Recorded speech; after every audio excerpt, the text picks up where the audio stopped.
Olá, começamos mais um TV Cidadã. Nossa entrevistada hoje é Eliane Silva, ela que é coordenadora estadual do Movimento dos Trabalhadores Sem Teto. Tudo bem, Eliane? Tudo bem, Isa. Eu já começo agradecendo sua vinda aqui e principalmente por nos explicar e nos falar o histórico desse movimento aqui em Alagoas, no nosso estado, e também a junção dele e a ligação dele no Brasil.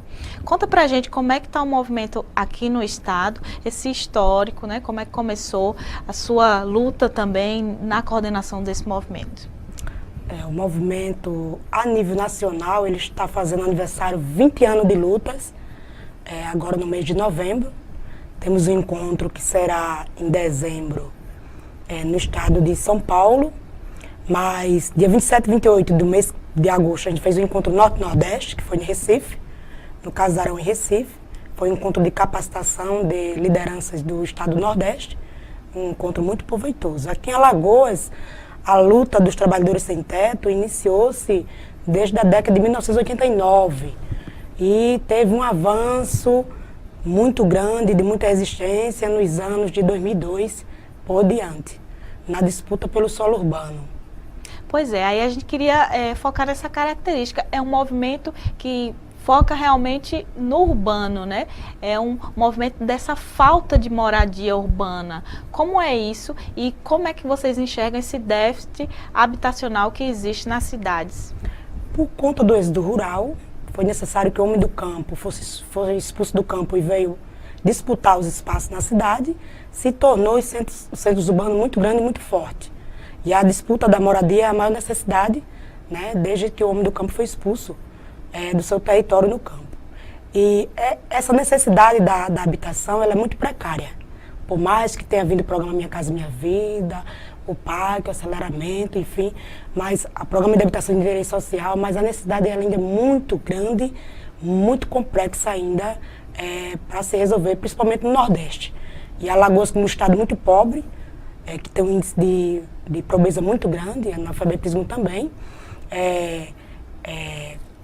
de realidade que essa deficiência habitacional, a necessidade da habitação, ela começa a crescer pela falta de capacitação e de emprego, né, de geração de emprego e renda. Pelo homem não ter condições de financiar o imóvel, ele opta a morar na grota, na favela, nas ocupações, e aí nasce o movimento para organizar os trabalhadores, né? Mas o movimento dos trabalhadores sem teto, ele não é um movimento que disputa só a moradia. A moradia é uma pauta, é uma das suas pautas, né, dentro da plataforma da reforma urbana. Ele disputa também a organização da comunidade periférica, o líder comunitário, a associação de morador, ele disputa a organização da saúde, do transporte, do trabalho, a questão da juventude, que aqui em Alagoas tem um histórico muito complicado, a juventude e a mulher, é o estado que mais mata jovem, que mais mata mulher. Então o movimento ele não vem só para defender a moradia. É uma parte de sua bandeira da plataforma urbana, mas ele vem num contexto de defender o trabalhador urbano. E de organizar, né? De organizar esse trabalhador, porque a gente entendemos dentro do movimento que só a casa ela não basta. Não adianta você disputar a moradia sem você formar essa pessoa e essa pessoa entender que a moradia ela não ganhou. Foi um processo de organização que ela teve a sua participação, aquela moradia foi construída com imposto, né, imposto gerado e parte desse imposto foi para o fundo de habitação, foi para algum programa e gerou essa moradia. E só a moradia não basta se não vir a formação política, que ele vem entender por que é que ele vive na periferia, né? Por que é que ele nasceu na periferia? Porque ele está disputando um espaço de terra na cidade para sobreviver. O trabalho, né? A importância da geração do emprego e renda para manter uma família dentro de uma moradia, porque o movimento que disputa só a casa e não forma esse trabalhador, ele vai começar, em vez de diminuir a deficiência habitacional, ele vai começar a gerar. A visão do movimento é que a prioridade do trabalhador, e aí eu vou dar um exemplo bem claro, que a gente vive disputando essa bandeira, é uma luta quase diária, né, com o poder público, com os governos, é que, por exemplo, quem mora no Vergel, tem uma cultura no Vergel. você tira aquele morador dali do Vergel e vai construir uma casa para ele no Benedito Bentes. E aí é o que está acontecendo com a beira da lagoa, né? A gente tem ali quase 2.000 pessoas que moram na beira da lagoa. As pessoas que vivem ali na beira da lagoa, ela vive ou da pesca, ou do sururu, pescador, a marisqueira, ou o papelão que sobrevive do comércio. No final do dia, quando o comércio fecha, ele vai catar aquele papelão para sobreviver. Então, tirar um trabalhador dali para levar para o Benedito Bentes é quase que acabar com a vida daquela pessoa, porque é o emprego que ele tem ou a lagoa, o sururu ou o papelão no centro da cidade. Aí ele vai para o Benedito Bentes, aí leva quase 2 horas para chegar no centro da cidade, e aí acaba tirando o emprego dessa pessoa.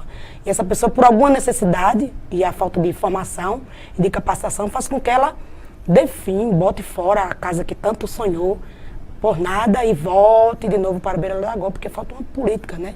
Uma política mais avançada para atender a necessidade desse povo que vive nessas áreas periféricas. Pois é, além do Vergel, a gente tem aquela questão da favela do Jaraguá. Favela do Jaraguá. A favela do Jaraguá foi uma história que aconteceu muito dolorosa, né? Pelo histórico que aquela comunidade, ela existia ali, ela tem uma cultura toda ali. Pessoas nasceram, casaram e tiveram os filhos naquele lugar, né? Tinha um histórico que, de um dia para a noite, a história foi destruída como se um papel que não valesse nada, rasgado e jogado fora, queimado, enfim. A vida humana não teve valor nenhum. A cultura que vivia naquela região ali foi jogada fora por nada. Então, por falta de um planejamento estratégico do poder, né, do governo, seja ele estadual ou municipal, ou federal, enfim. E aí, naquela questão daquela comunidade que foi desfeita em pouco tempo, uma comunidade com uma história muito bacana, faltou interesse das 3 esferas, na minha visão, na visão nossa. O governo federal, o governo do estado e o governo municipal deveria ter juntado as mãos às 3 esferas e ter construído uma comunidade ali que poderia estar gerando emprego e renda, que poderia ter construído umas casinhas bacanas, o artesanato ter sido valorizado naquela região, para que o turista, quando viesse para Maceió, ele não visse ali as pessoas jogadas como uma favela, mas uma comunidade organizada e que estivesse gerando emprego e renda, já que era próximo à praia e ao comércio de Maceió. Você não acha que às vezes o governo busca talvez esconder e cada vez realmente colocar para mais longe, né?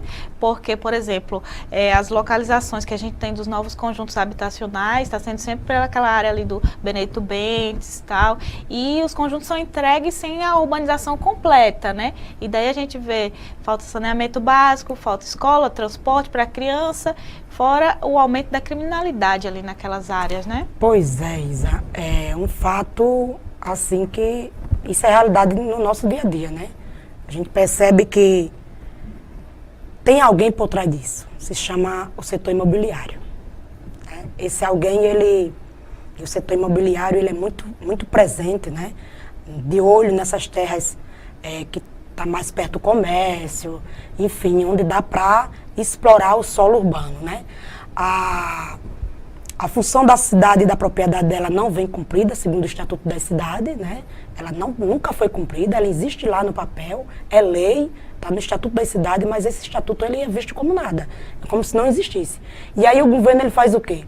Ele tira mesmo o pobre e joga para a periferia, para o lugar mais longe, e coloca lá sem estrutura. É como se, aí eles dizem, numa linguagem bem popular, estamos entregando 9.000 unidades habitacionais. Quando você vai ver essa unidade habitacional, não atende o anseio dessa população que foi para lá, porque não tem nenhum equipamento comunitário. Eu vou dar o exemplo de um empreendimento que foi entregue, vai fazer 1 ano agora em dezembro.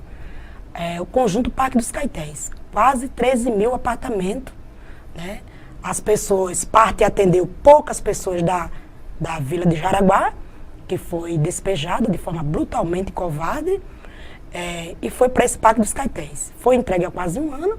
Ainda as unidades habitacionais não foram registradas, as famílias estão morando lá, mas não tem o título de cartório ou o contrato do Banco do Brasil de que verdadeiramente é dono do imóvel, tem apenas um cartãozinho onde ela paga a parcela de R$80 e às vezes nem tem os R$80 para pagar, porque eram pessoas que vivem em condições muito precárias, que deveria ser isenta desse pagamento, e estão morando lá sem estrutura nenhuma. E aí tem espaço comunitário? Foi feito. Mas ainda o governo municipal não se preocupou em entregar esses equipamentos para a comunidade. E aí a comunidade está sofrendo muito com a questão de transporte, a creche se encontra fechada, Os empreendimentos que foi feito para o comércio, para produzir emprego e renda, está fechado, né? E a comunidade pegou esses imóveis que deveria estar sendo mais valorizado, colocou o seu comércio dentro da sua casa, né? Ou na frente, fez as barraquinhas de lona. É como se você estivesse apenas transportando a favela de um lugar para o outro. E essa não é a política do movimento. A política do movimento é tirar da favela para dar qualidade de vida para o trabalhador que já é marginalizado pela sociedade por ser pobre, negro e morar na periferia, né? Então, a política do movimento é dar dignidade para essa família. Mas os governos, eles não focam, não tem prioridade nessas vidas, e eles vão tirando. E quem não for, perde, enfim. E vai colocando como se fosse um depósito de pessoas, né? Ontem eu estava nessa comunidade e eu até brinquei, disse, isso aqui parece, no Rio de Janeiro, a Cidade de Deus, quando iniciou, né? Aquelas casas estavam igualzinho. E por conta de jogar as pessoas sem perguntar se elas querem estar nesses lugares e se esses lugares vão adaptar elas, né? Porque não nasceram lá, não viveram lá, a marginalidade começa a crescer. E por que começa a crescer o tráfico? Porque não tem política que valorize a juventude, né? Não existe programa para valorizar a juventude, para a juventude se formar, não tem a cultura, não tem o esporte, não tem nada que ocupe a mente desse jovem. A única coisa que tem para essa juventude é o tráfico, né? É ser vítima do tráfico, na verdade, porque o traficante mora bem distante, está muito bem rico, né? Com certeza não mora em nenhuma dessas periferias, porque o traficante mora, quem sabe, fora do país, nas ilhas famosas, né? Enfim. Eles são vítimas do tráfico e aí, para sobreviver, ou quem sabe até mesmo para matar a fome, falo isso porque eu já entrevistei, já conversei com vários meninos da periferia, e diz, ó, eu uso a droga para matar a fome, né? A minha mãe não tem emprego, meu pai não tem emprego, ou a minha avó está doente e a gente usa e vende para matar a fome. É a única forma. Então, isso é muito doloroso, a gente vê que essa juventude está sendo perdida. E aí a criminalidade ela é grande por conta disso, né? Porque é uma guerra de sociedade para sobreviver. Então, quem for mais esperto vai sobreviver. Quem não pudesse sair vai perder a vida rapidamente, ou vai desfazer do seu imóvel, vai procurar um outro lugar que não vai encontrar, porque se ele descer para a grota, ele vai sofrer a mesma consequência, onde ele for, ele vai estar passando pelo mesmo processo de onde ele veio, né? Quem veio da Vila do Pescador, lá tinha criminalidade, marginalidade, tinha, por conta de quê? Por conta da estrutura que falta para essas famílias. Aí ele vai para o Benedito Bento, ele vai sofrer a mesma consequência.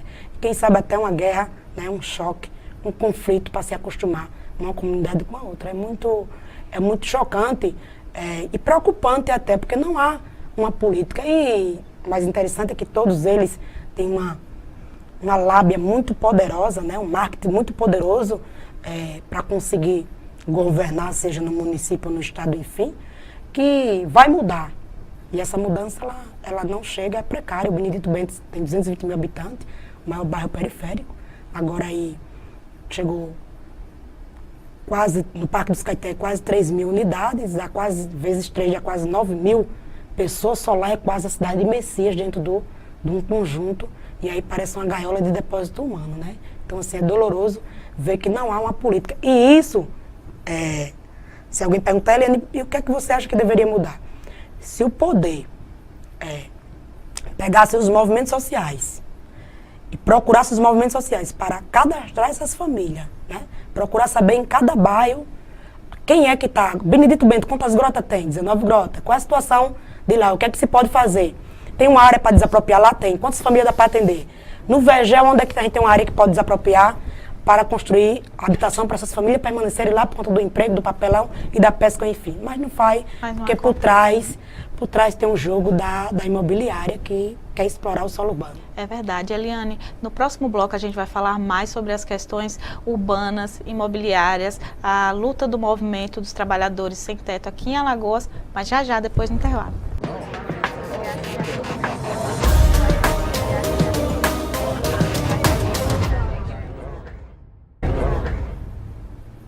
Estamos de volta com o nosso TV Cidadã, com nossa entrevistada Eliane Silva, que é coordenadora estadual do Movimento dos Trabalhadores Sem Teto. Eliane, no bloco anterior a gente estava falando das questões imobiliárias, né, que afetam a questão da moradia, da urbanização também, né, o movimento tem uma opinião sobre isso. Eu queria também saber a opinião do movimento sobre o programa Minha Casa Minha Vida. O que a gente tem de ganho nesse programa e o que precisa mudar para que o déficit habitacional, né, seja cada vez diminuído mais e que os brasileiros tenham casas. O programa Minha Casa Minha Vida foi um programa de uma luta muito dura do movimento, desde a 4ª conferência da cidade, foi pauta nossa. O ganho, ele foi importante, né? Foi muito bom o programa Minha Casa Minha Vida. Porém, tem as suas deficiências, né? Deveria ter sido um programa mais amplo, que atendesse uma população. Por exemplo, a gente, no programa Minha Casa Minha Vida, não consegue atender um pedreiro, que ele seja pedreiro, e que a esposa dele também seja uma faxineira que ganhe meio salário, né? Não passando de R$ 1.600, agora R$ 1.800, a família não consegue se adequar no programa Minha Casa Minha Vida, o faixa 1, que é para a família de baixa renda. As moradias, ela deveria ser uma moradia melhor, mas a gente percebe que quando se entrega o empreendimento, vem a rachadura, vem os defeitos. As casas de baixa qualidade. De baixa qualidade, pequenas, material né? de qualidade péssima, material, né?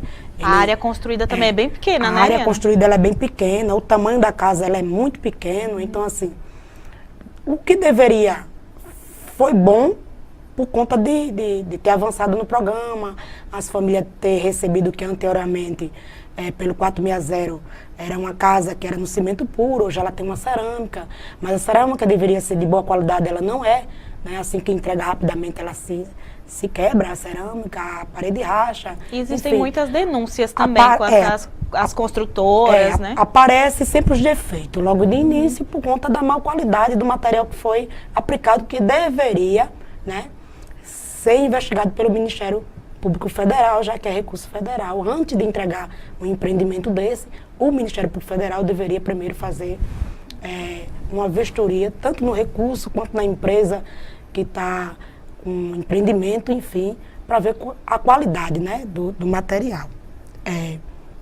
A casa deveria ser um pouco maior.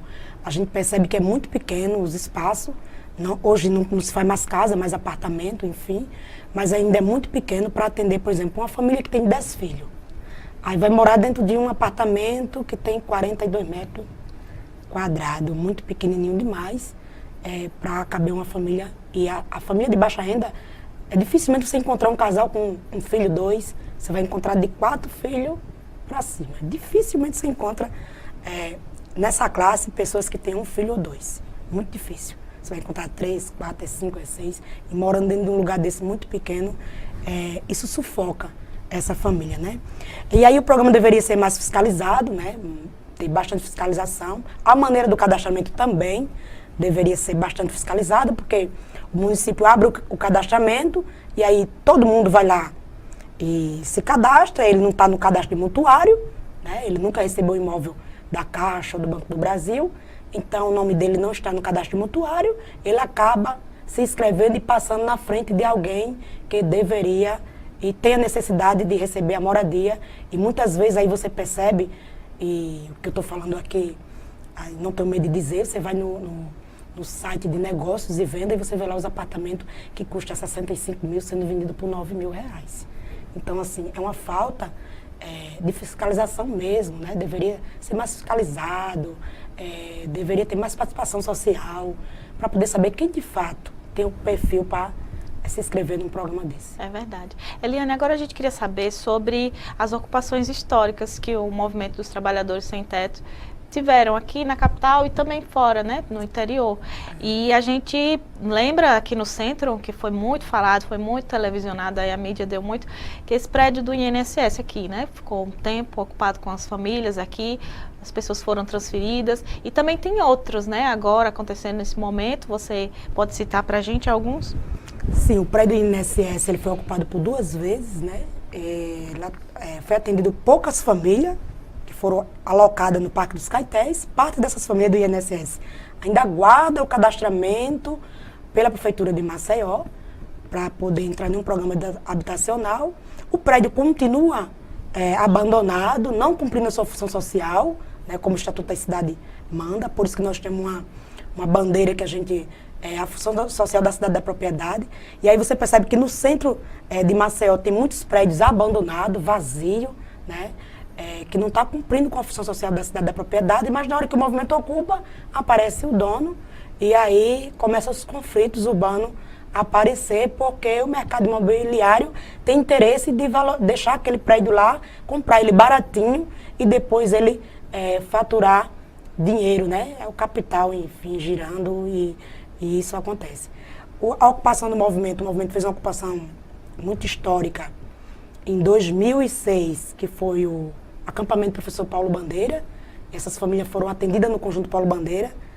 O nome da ocupação foi em homenagem ao professor que denunciou a operação Guabiru, o roubo da merenda escolar aqui no estado, pagou com a própria vida. E por conta disso aí, resolvemos ocupar esse espaço e cobrar, reivindicar os assassinos do professor Paulo Bandeira e também a habitação. E esse empreendimento ele foi entregue em 2009, tem um nome histórico, né? Para nós é historicamente, porque toda vez que a gente entra na comunidade, a gente lembra o que aconteceu, isso é fato real na nossa vida. Em 2015, tinha uma grande ocupação que foi dividindo Maceió e Rio Largo, mas foram logo em seguida despejados por conta da especulação imobiliária também, em uma área muito estratégica e muito próxima ao aeroporto, né? Assim, na visão da imobiliária, do latifúndio, de quem quer explorar o solo urbano, pobre não pode morar perto de uma área dessa, tem que estar em um lugar distante. E o Estado está atendendo parte dessas famílias e o município ainda se encontra lá a demanda para ser atendido. Esse mês de setembro, para nós, é um mês de luta, né? Por conta da crise, a gente entende que as ocupações elas voltam a nascer, né? Os movimentos, não só o MTST, mas todos os movimentos que defendem a moradia começam agora a entender que com essa crise há uma necessidade, não é nem por necessidade de fazer ocupações urbanas, né? E ficar de olho nesses espaços que estão vazios, espalhados não só na cidade, mas em todo o estado. Uma bandeira histórica na luta por trabalho e por moradia, né? Essa é a pauta do movimento.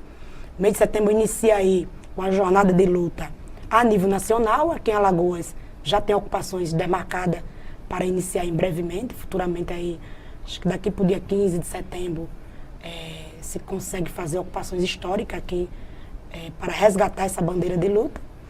E vamos estar iniciando esse processo da Jornada Nacional, Alagoas, Pernambuco, Sergipe, Nordeste, enfim, e o Ceará, a Bahia, com essa jornada de luta, e Alagoas já começa com novas ocupações aí, que a gente não vai dizer onde qual bairro, como é que vai ser, porque isso é estratégico, as famílias estão preparadas para uma nova jornada de luta. Eu queria perguntar a você sobre a questão do preconceito do resto da sociedade quando vê uma ocupação e também como é que vocês organizam? Porque as pessoas dizem que quem está lá não precisa, ou tem famílias que estão lá e tem casa.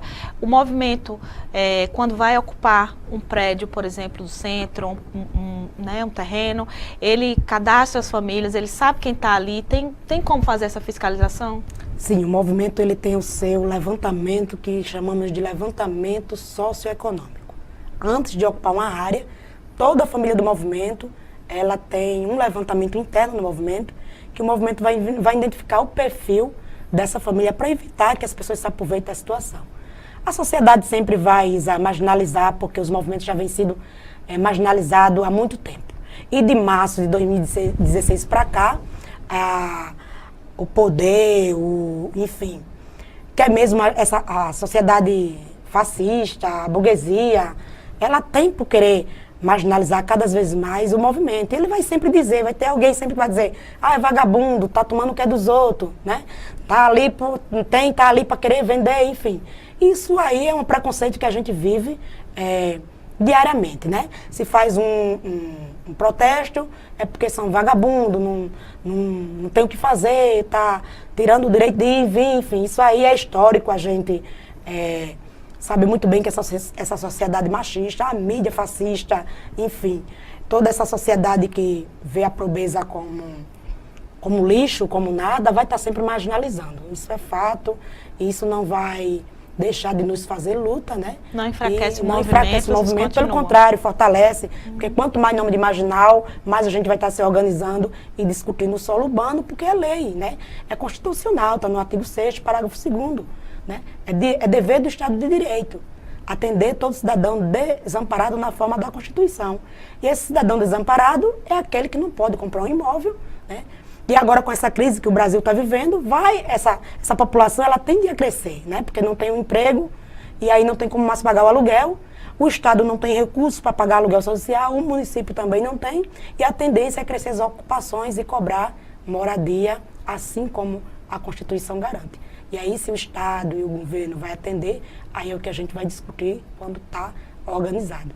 A gente falou do Minha Casa Minha Vida e eu queria que você focasse nesse ponto, porque o Minha Casa Minha Vida veio, mas também trouxe a questão do ganho novamente com as imobiliárias, construtoras, aumentando os preços das moradias, né? Quem mais está ganhando dinheiro com isso é o setor imobiliário, né?